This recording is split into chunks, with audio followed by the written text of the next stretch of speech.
అంటున్నారని వచ్చేసామండి. ఇక రాజమండ్రి పై నుంచి రైలు కింద నుంచి లండన్ నుంచి లడికిన రాత్రి వచ్చేసానండి. నేను వస్తా జరగాలి మీ కోరికని గుమ్మడికాయ అంత బంగారాన్ని తీసుకొస్తుంటే కుక్క ముట్టుకోకుండా కుక్క తోక ముట్టుకుంది విజయవాడ బస్ స్టాండ్. కుక్క తోక ముట్టుకున్న బంగారం మళ్ళీ మీరు ముట్టుకుంటారా లేదని 7 పాలేళ్ళ పెట్టించేసి ఏట్లో పడేపించానండి. 3 కోట్లు తీసుకెళ్లి మురికాలలో పడేశాను. మా ఇంట్లో కోట్లు కుక్కలు తింటుంటాయండి, లక్షలు లక్కలు తినేస్తుంటాయి, ఎలుకలు తినేసి చిల్లర చీమలు తినేసేస్తాయి.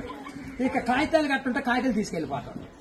మాకు పొయ్యిలో ఎండి ఇంట్లో బంగారం ఉందండి, కాకపోతే ఇంట్లో వాళ్ళు ఎసట్టాలు బియ్యం లేక ఎండిపోతున్నారు. గురుగారు మీకు ఏమన్నా డబ్బుకి కానీ ధాన్యానికి కానీ ఏమన్నా లోటుగా ఉంటే మా కౌరు చేయండి, మేము పంపించేస్తాం. మా అడ్రస్ మండలం మధ్య యాగారం దాని పక్కనే ఉండదండి, మల్లెడికి పక్కన పిల్లడికి మా ఊరు.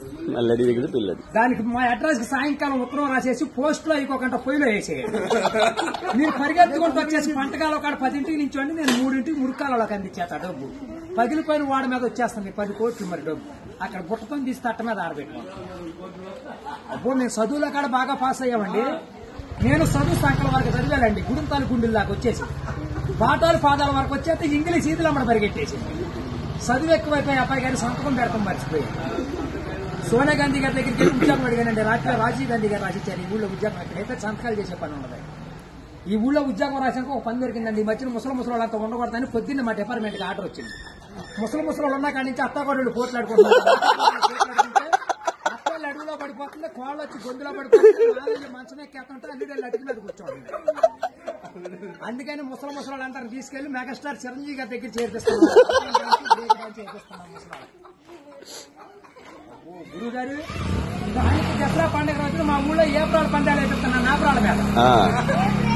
ఏప్రాల్ పోట్లాడుకుంటే నాపురాలు ఇప్పుడు సమరాత్రి గారు వెళ్ళి సౌండ్ చేస్తుంటే, మునసూపు గారు వెళ్ళి ముడేస్తుంటే, కర్ణం గారు వెళ్ళి కాగితాలు రాస్తుంటే, ప్రెసిడెంట్ గారు వెళ్ళి పెళ్లి చేసేస్తున్నారు. ఇప్పుడు ఆ పెళ్లి భోజనాలకు ఎక్కించుకురమ్మని మా ఇయ్యంకుల వారు ఊపిలేని విమానాన్ని పంపించారండి. విమానానికి ఊరు చివరికి వచ్చాక ఊపిరి ఎక్కిపోయి కృష్ణానదిలో పడిపోయింది. నేను వచ్చి మీ బాజార్లో పడిపోయింది. ఇవాళ ఛార్జీకి మీరు 500-600 ఇచ్చారంటే ఛార్జీ డబ్బులు పెట్టుకుని వెళ్ళి కాకినాడ వెళ్ళి కాఫీ తాగి అక్కడ మీ పేరు పేపర్లో వేసేస్తారు. ఈసారి గారు ఇప్పుడు రాబోయే కాలానికి కాబోయే సీఎం గారు మీ పేరు పేపర్లో వేపించేస్తానండి. ఈనాడు పేపర్లో వేపించానంటే ఆంధ్ర జ్యోతులు అక్షరాలు లేకోకుండా వచ్చేస్తాను. చదువుకున్నవాడు చదువుకోవచ్చు, చదువు లేనివాడు చదువు. దొరగారు మన ఊరంతా ఖాళీగా ఉందని సాయంకాలం మన ఊరు కాలువలో కరువు మీటింగ్ పెట్టిస్తున్నాం, మీరంతా కాడ వచ్చేయండి. ఇప్పుడు కాలువలో కరువు మీటింగ్ పెట్టించి నూతులో టిక్కెట్లు ఇప్పించి ఏట్లో సినిమా చూపించి బుడమెట్లో చూపిస్తున్నా బురకట్ట. అక్కడ నీటి మీద తామరాకులేసి తామరాకుల మీద కుర్చీలేసి కుర్చీల మీద కూర్చోబెట్టించి మనిషికి 50,000 లోన్ ఇప్పించారు. 50,000 లోన్ దొరగారు ఇప్పుడు మాకు 7 అంతస్తుల మేడ, 25 పాడిగేదలు, 10 మంది పాలేళ్లు, 7 దున్నపోతులు ఉంటాయండి మా ఇంట్లో. పొద్దున్నే లెగితే పాడిగేదలు పాలన్నీ పిండేసి పాలేళ్ళ పోసేస్తాం. దున్నపోతుల పాలు మా ఇంట్లో వాళ్ళకి ఎగజూరే కానీ ఎగజూరు ఉండదు. గురువు గారు మాకు వ్యవసాయం ఏమైనా తక్కువ ఉందనుకున్నారా? ఏట్లో 700 ఎకరాలు మాదేనండి. సముద్రంలో సగం ఆట ఉంది. పల్లాలో 25 ఎకరాలు ఉంటే విజయవాడ కృష్ణానదిలో బ్యారేజ్ కట్టే పక్కన 55 ఎకరాలు నా పేరునే ఉందండి. నేను ఆటలు ఏమేమి పండిస్తున్నాను అనుకున్నారు? ఈ మధ్య జనాలంతా ఎక్కాలంటుంటే ఎక్కుళ్ళు వచ్చేస్తున్నాయి, బీబీట్లు తింటే షుగర్లు వస్తున్నాయి, చిట్టిపోరు తింటే చిందులు వేస్తున్నారు, మగసిర్లు తింటే మతులు పోతున్నాయి అని చెప్పి ఇప్పుడు నేను చీమలతో సముద్రం మధ్యని దున్నిచ్చి, నక్కలతో నారు తెప్పించి, చుంచులతో ఊడిపించి, ఎలుకలతో కోపించి, కాకులతో కాటా పెట్టిస్తే ఎకరానికి 95 బత్తాలు పండుతున్నాయి తోకలేనట్టు.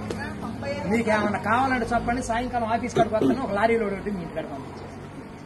మరి పంపించండి, మళ్ళీ మా ఆర్జీ కోట్లు వచ్చినా కొదవ లేదు, లక్షలకు వచ్చినా కరువు లేదు. కోట్లు కుక్కలు తినేసినా లక్షలు నక్కలు తినేసినా గానీ మేము కాఫీ దగ్గర కాకినాడ వెళ్ళిపోవాలి, భోంచేతకి బొమ్మ వెళ్ళిపోవాలి, నిద్ర చేతకి నీలగిరి వెళ్ళిపోవాలి. ఈ మధ్యన ఏది చూడండి.